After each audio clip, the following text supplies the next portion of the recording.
Hello students, so welcome to Physics Wala, welcome to PW Bangla NEET and Gen Pass.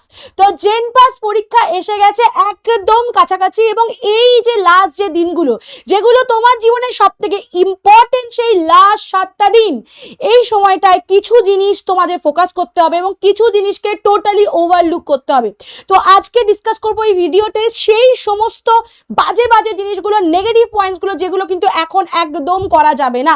এমন কিছু practice যেগুলো তোমরা হয়তো করে আসছিলে বা কিছু ভুল যেগুলো একদমই করা যাবে না, কারণ পরীক্ষা এসে গেছে সামনে, এখন একদম পাওয়ার প্যাক প্রিপারেশনের দরকার। তো কি কি ভুল করা যাবে না, কি কি মিস্টেক করা যাবে না, সেই নিয়ে করব আজকে ডিসকাশন।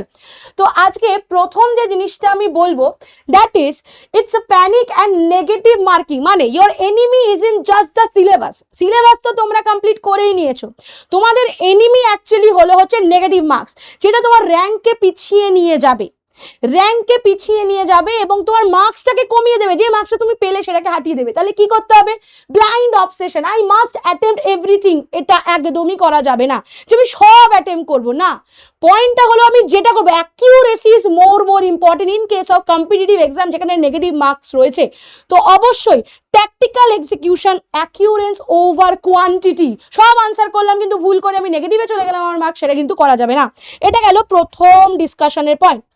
নেক্সট কি? reckless guessing mathematically destroys good preparation, more attempts, মানে বেটার র্যাঙ্ক। মেন ব্যাপারটা কি, আমরা অনেক সময় করি না আক্কার বাক্কার বাম্বে বো করে একটা মার্ক করে দিলাম, সেটা জানি যারা সিরিয়াস স্টুডেন্ট কখনোই করবে না, কিন্তু কারুর করা উচিত না যে গেস করে নিলাম আমার মনে হচ্ছে এটা হতে পারবে না। If you are not sure don't mark. এটা অবশ্যই বলছি কি, যে জিনিসটা কি হবে, ধরো স্টুডেন্ট যে গেস করছে, আমাকে তোমরা বলবে যে তোমরা কোন ধরনের স্টুডেন্টের মধ্যে পড়ছো, স্টুডেন্ট নাম্বার এ নাকি স্টুডেন্ট নাম্বার বি। যে স্টুডেন্ট নাম্বার এ হচ্ছে গেস, এই গুনছি আমি 1 2 3 4 করে কবিতা গুনে গুনে কোনোটা মার্ক করে দিলাম, তো অবভিয়াসলি তোমার কারেক্ট হলো ধরো 50টা, 80টা অ্যাটেম্প করেছো, 50টা কারেক্ট হলো, 30টা রং হলো, অবশ্যই তোমার মার্কস কমে যাবে। কোথায় চলে এলো দেখো। কিন্তু ধরো তুমি অ্যাটেম্প করেছো টোটাল 60টা, 80 থেকে কিন্তু কম, কারেক্ট করেছো 55টা, রং করেছো কম, তো অবশ্যই তোমার কি হবে, মার্কসটা টোটাল স্কোরটা বাড়ছে এবং তোমার র্যাঙ্কও অটোমেটিক্যালি বাড়বে। তো দ্য থিং ইজ, যখনই তুমি কি করবে, যখন তুমি পরীক্ষা হলে বসবে তখন গেস ওয়ার্কের উপরে ফোকাস না করে অ্যাকিউরেসির উপরে ফোকাস করবে। নেক্সট যে জিনিসটা আমি বলছি কি, যে depth in what you already know is infinitely better than shallow knowledge of new topics. This is not the right time to start new topics. Already তোমাদের একটা নতুন সাবজেক্ট চলে এসে হেলথ অ্যাপটিটিউড নিয়ে, সেখানেও তোমরা অনেক কিছু পড়ে ফেলেছো, আর নতুন করে কিছু এখন অ্যাড অন করো না। যা পড়েছো সেটার উপরই ভরসা রাখো, সেটাকেই বারবার রিভাইজ করতে থাকো। তো স্টপ স্টার্টিং নিউ চ্যাপ্টার্স। তো আনটাচ যে চ্যাপ্টার্সগুলো আছে, যে কনসেপ্টগুলো আছে, যেগুলো কনফিউশন, স্ট্রেস, ভয় বাড়িয়ে দিতে পারে, আর এই সময় কনফিউশন, স্ট্রেস যদি বেড়ে যায় তাহলে কনফিডেন্স লুজ হয়ে যাবে। বাবা, কনফিডেন্স যদি লুজ হয়ে যায় না, তাহলে মার্ক যতটা তুমি পাওয়ার ক্ষমতা রাখো সেটা পাবে না। তাহলে তার থেকে দরকার কি, যেগুলো তোমাকে টেনশন দিতে পারে, স্ট্রেস দিতে পারে, সেগুলোকে ভাগাও। যে জিনিসগুলো পড়েছো, অর্থাৎ তোমার formula sheet, charts, short notes, যা যা পড়েছো, রিয়াকশন, প্রিভিয়াস ইয়ার কোয়েশ্চেন, যা যা করানো হয়েছে, সেই জায়গাগুলোকে ভালো করে ফোকাস করো।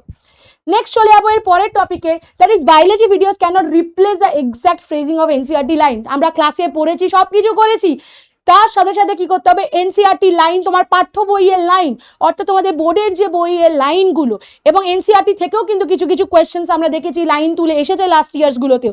তো ফোকাস করো সেই লাইনগুলোতে। হয়তো তোমরা পড়ার সময় হাইলাইট করে পড়েছো, সেই হাইলাইটেড লাইনগুলোতে পড়ো, রিভাইজ করো এনসিআরটি এবং তোমাদের পাঠ্য বই, হাইলাইট করো কনফিউজিং টার্মিনোলজি, প্র্যাকটিস করো যেগুলো factual MCQ directly from the text, যেগুলো টেক্সট থেকেই এসেছে, সেই জায়গাগুলোর উপর ফোকাস করো, অন্য নতুন জিনিস কিন্তু একদমই না। নেক্সট কি করতে হবে না, আমরা অনেক সময় ভাবি যে এই সময় প্রচুর মক টেস্ট দিতে হবে, বাট তার ফ্রিকোয়েন্সি কতটা হওয়া উচিত, কতটা ফ্রিকোয়েন্সি হচ্ছে, যে দিনে আমি 3-4খানা মক টেস্ট দিয়ে দিলাম, তো অবভিয়াসলি সেটা তোমার একটা বার্ন আউট জোনের মধ্যে চলে আছে, তোমার এনার্জি নষ্ট হচ্ছে এবং 3-4খানা মক টেস্টের মধ্যে আরো মাথা গুলিয়ে যেতে পারে। তার থেকে দরকার হলো তুমি একটা মক টেস্ট দাও, হয়তো দুদিনে একটা দিচ্ছ, সেটা দাও, কিন্তু সেটা ভালোভাবে দাও, তার ভুলগুলোকে মার্ক করো, কোন কোন জায়গায় ভুল হচ্ছে সেটা দেখো। তো winning daily routine, quality sectional or mock test, deep analysis of repeated mistake. যে ভুলগুলো করছো, রিপিটেড মিস্টেক যেগুলো হচ্ছে, সেগুলোকে মার্ক করো। অনেক কোয়েশ্চেন সলভ করলাম, কিন্তু তাতে আমার যে ভুল জায়গাগুলো আমি ওভারলুক করে দিলাম, তাতে কিন্তু হবে না। একটা কি টেস্ট দাও কি দুটো টেস্ট দাও, বাট উইকলি, বাট ভালো করে টেস্টটা দাও, নিজের ভুলগুলোকে দেখো, very very important point. Next চলে আসছে কি, guard your exam time ruthlessly by deploying the 30-second rule. অর্থাৎ আগে ভালো করে কোয়েশ্চেনটা পড়বে, কিভাবে সলভ করবে, আগে ভালো করে কোয়েশ্চেনটা পড়বে, যদি 30-40 সেকেন্ডসের মধ্যে মাথায় আনসারটা চলে আসে দেন মার্ক করো। যদি তুমি জানো যে তুমি এটা শিওর শট জানো 30-40 সেকেন্ডসের মধ্যে কোয়েশ্চেন পড়ার পরে দেন মার্ক ইট অ্যান্ড সলভ। এবার যদি দেখো 30-40 সেকেন্ডসে হচ্ছে না, তাহলে দেন ডোন্ট ওয়েস্ট টাইম, যেটাকে জাস্ট স্কিপ করো, নিয়ে নেক্সট কোয়েশ্চেনে চলে যাও, স্কিপ করে নেক্সট কোয়েশ্চেনে চলে যাও। নেক্সট কথা কি কি করতে হবে না, eliminate random guessing by categorising every question on the paper. 100% যদি শিওর হও তাহলেই কিন্তু সেটা করবে, যদি 50-50 ডাউট থাকে তাহলে সেটা হালকা করে মার্ক করে রাখো, পরে এসে এটা আবার সলভ করবে। আর যদি পিওর গেসের ওপরে চলছো তো আমি বলবো বিগ নো, এটা একদমই করো না। তো critical, do not mix 50-50 logic with pure guesses. Next কি করতে হবে, survive the final 20 minutes where good ranks go to die, যেখানে প্রবলেম হয়ে যেতে পারে। অর্থাৎ প্রথম ধরো তুমি পরীক্ষা দিচ্ছ, প্রথম 70 মিনিট তুমি সুন্দরভাবে সব কিছু সলভ করলে ঠিক আছে, লাস্ট কিছু মিনিটসে প্যানিক করে গেলে, তো প্যানিক মার্কিং কিন্তু করা যাবে না, প্যানিক মার্কিং কখনোই করবে না। চলে আরে টাইম শেষ হয়ে গেছে আমি ফরফর করে মার্ক করে দিই, না, তাতেও কিন্তু মার্কিং ভুল হয়ে যেতে পারে, তাতেও তোমার মার্কসটা কমে যেতে পারে, তাহলে এই ভুলগুলো খবরদার করবে না। নেক্সট চলে আসছে কিসে, stop looking at others and stop panicking over a hard question set. এবার ধরো বন্ধুরা মিলে টেস্ট দিচ্ছ, অন্য কেউ খুব ভালো মার্কস পেয়ে গেল, তুমি কম পেয়ে গেলে, ডিমোরালাইজড হয়ে গেলে, সেটাকে নিয়ে ভেবে ভেবে আরো দুঃখ পেয়ে একদম কালিদাস হয়ে কান্নাকাটি করে বসে গেলে, সেটা করবে না। একদম অশ্রুধর হয়ে কাঁদতে শুরু করলে সেই জিনিসগুলো করবে না। কি করবে, if the set is hard for me it's hard for everyone. তো পরীক্ষার প্রশ্ন কেমন হবে, কঠিন হবে, সহজ হবে, পেপার লিক হবে, হবে না, বিভিন্ন জিনিস, অনেক থটস বাদ দাও। পেপার যদি হার্ড হয় তাহলে সেটা তোমার জন্য হার্ড হবে, বাকি আরো 100 জনের জন্য হার্ড হবে, তো কাট অফ সেই হিসেবেই চেঞ্জ হবে, এবং সেটা তোমার এখন ভাবার দরকারই নেই। তোমার দরকার হলো পড়ার, সেই পড়াটা ভালো করে করো। So I still have 90 questions left to score 60, keep moving, সেই দিকে ফোকাস রাখতে হবে। My friend studies 15 hours a day, 15 hours a day, the first 5 questions are impossible, I am failing, এই চিন্তা ভাবনাগুলোকে একদম দূরে করো, একদম নিজের ওপরে ভরসা রেখে কনফিডেন্সের সাথে এগো, that is very very important. Next কি করতে হবে, changing your sleep cycle for late night panic studying destroys memory recall. আমরা অনেক সময় ভাবি লাস্ট পরীক্ষার আগের দিনগুলোতে রাত জেগে পড়বো, একদম মাথা একদম সেট থাকবে, একদমই না। এটাতে তুমি রিকল করতে পারবে না, ব্রেন রেস্ট পাবে না, যে পড়াটা পড়ছো সেটা মাথায় থাকবে না, ভুলে যেতে পারো। মেমোরি কি রিকল করতে গেলে কি করতে হবে, 3 hours sleep and panic study, প্যানিক স্টাডিতে কোনোদিন কাজে দেবে না। So brain fog and loss concentration হয়ে যাবে। তো 7 to 8 hours অফ sleep plus wake up near exam time, যে টাইমটাতে তুমি এক্সাম দিতে যাবে সেই সময়টায় জেগে থাকার প্র্যাকটিসটা তো অবশ্যই করতে হবে, সেই টাইমে ঘুমিও না, এবং দিনে কম টাইম ঘুমিয়ে বেশি পড়ে নিলাম এটাতে কাজে লাগবে না।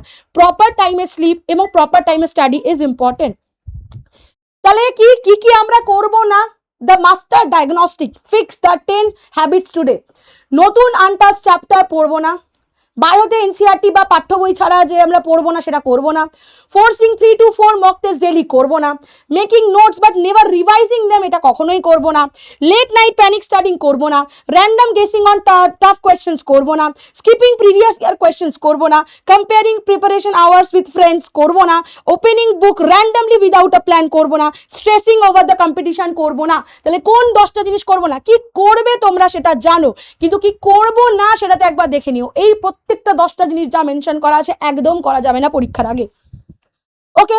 এবং এটা কি করতে হবে, একটা প্রপার একটা রুটিন বানাতে হবে, যে মর্নিং এ, মিড ডে তে, আফটারনুনে, ইভিনিং এ আমি কি করব, কোন টাইমে বায়োলজি পড়বো, কোন টাইমে ফিজিক্স পড়বো, কোন টাইমে কেমিস্ট্রি, কোন টাইমে আমরা কি করব প্র্যাকটিস করব। এই রুটিনটা একদিন ফলো করো এবং একদম নিজের লক্ষ্য, কলেজ যেটা পেতে চাইছো, নিজেদের টার্গেটটা, সেই দিকে চলে যাও। কোন দিকে চলে যাও, নিজেদের টার্গেটের দিকে, এবং চলে যাও এক্সাম হলে পরীক্ষা দিতে শান্ত মাথায়, প্রত্যেকটা নেগেটিভ জিনিসকে দূরে করে, এবং নিজে ভালো মার্কসটা অ্যাচিভ করে নিজের ড্রিম কলেজ পাওয়ার স্বপ্নটার দিকে এগিয়ে যেতে।